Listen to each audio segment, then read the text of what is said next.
Olá, boa noite pessoal, boa noite a todos. Hoje são 8 de janeiro. Todo mundo sabe que há um ano atrás, lá em Brasília, o Brasil e o mundo presenciavam aqueles absurdos que a gente viu, presenciou, aquela brutalidade, falta de controle, falta de responsabilidade, tudo que se possa imaginar que foge do controle humano, do comportamento humano, a gente viu lá em Brasília. E hoje a cúpula dos poderes lá em Brasília tiveram comemorando, celebrando a resistência da democracia. Então, tanto é que eles deram o título de democracia inabalada.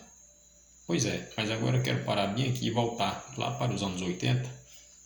Nos anos 80 eu me lembro que eu era muito jovem e na época a juventude participava, eu inclusive, de um movimento jovem ligado à Igreja Católica, e naquele tempo a gente já queria, lutava, era ansioso por um governo democrático, porque a gente vivia debaixo do regime militar proveniente do golpe de 64, que perdurou até 85, com a chegada da Constituinte em 88, se elaborou e promulgou-se a Constituição de 88, que é essa Constituição que rege a nossa nação, o nosso país.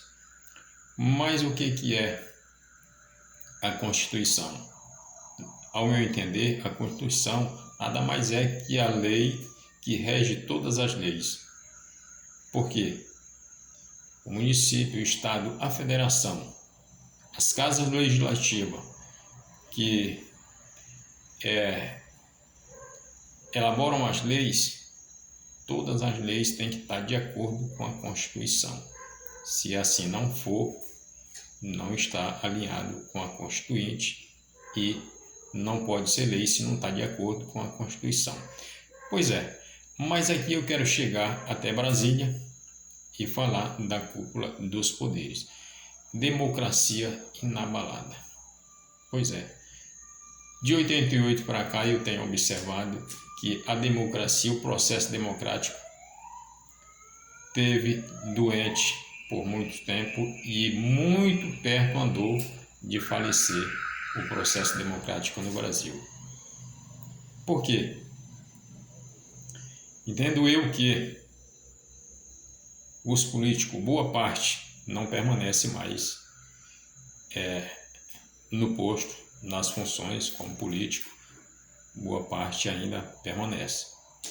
Eu acho que é hora deles raciocinar e ver o que foi que houve de errado, que levou aquela atrocidade lá em Brasília, que o mundo inteiro, o Brasil inteiro presenciou aquela desordem.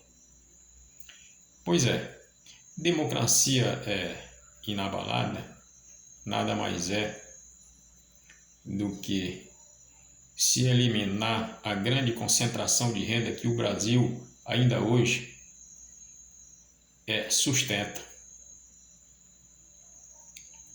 Isso é um Estado democrático de direito, como se dizem os políticos lá em Brasília, não é isso? Pois é, um Estado democrático de direito, ele defende o seu povo com uma boa saúde, com uma boa educação, com uma boa infraestrutura, com uma boa política de habitação e por aí vai. Por que eu estou dizendo isso aqui? Citei a saúde agora há pouco. Por quê? Todo mundo sabe disso. Se vai para um hospital, faz uma consulta, é atendido com a consulta, mas não tem o equipamento para fazer o exame. E aí aquele sufoco, e aquele corre-corre. Se tem dinheiro, vai fazer particular. Se não tem, fica por isso mesmo, acaba amenizando ou piorando. E essa é a situação do nosso Estado Democrático de Direito, da nossa democracia. Não que eu queira dizer que aqui a democracia seja ruim, não. Se vocês observarem, eu citei lá atrás que eu fui jovem militante e a gente já pediu um governo democrático. Porém, muitos que tiveram são culpados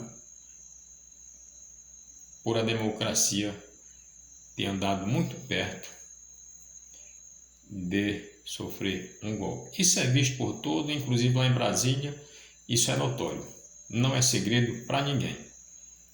Mas qual é o meu apelo aqui, nesse dia 8 de janeiro? Como cidadão, como trabalhador, como contribuinte, como alguém que lá atrás, na época da ditadura, lá nos anos 80, também queria um governo democrático e quer até hoje. Para mim, o melhor regime de governo que existe no mundo é o regime democrático. Isso é democracia, mas tem que observar todos esses princípios que eu citei. O povo em primeiro lugar.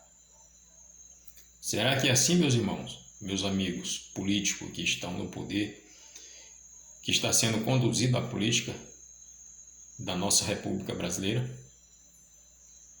É bom que hoje, 8 de janeiro, todos tirem 1 minuto, 2 minutos, 3 minutos, dependendo do seu tempo, para analisar o que foi que eu fiz e o que foi que eu não fiz para que a democracia chegasse a essa situação. Para que isso nunca mais se repita, os políticos brasileiros têm que botar o pé no chão, têm que trabalhar com seriedade, humildade e, sobretudo, ter compromisso com a nação brasileira. Pois bem, eu vou encerrar aqui o meu relato. Eu, como cidadão, deixo aqui o meu recado, porque a Constituição me assiste esse direito, como qualquer cidadão pode se manifestar, expor seu ponto de vista, achar o que dizer o que é certo e o que é errado. Eu acho que é o papel do cidadão brasileiro. E vou me despedir aqui de todos, deixando mais uma vez o meu abraço a todos vocês. Muito obrigado e até a próxima.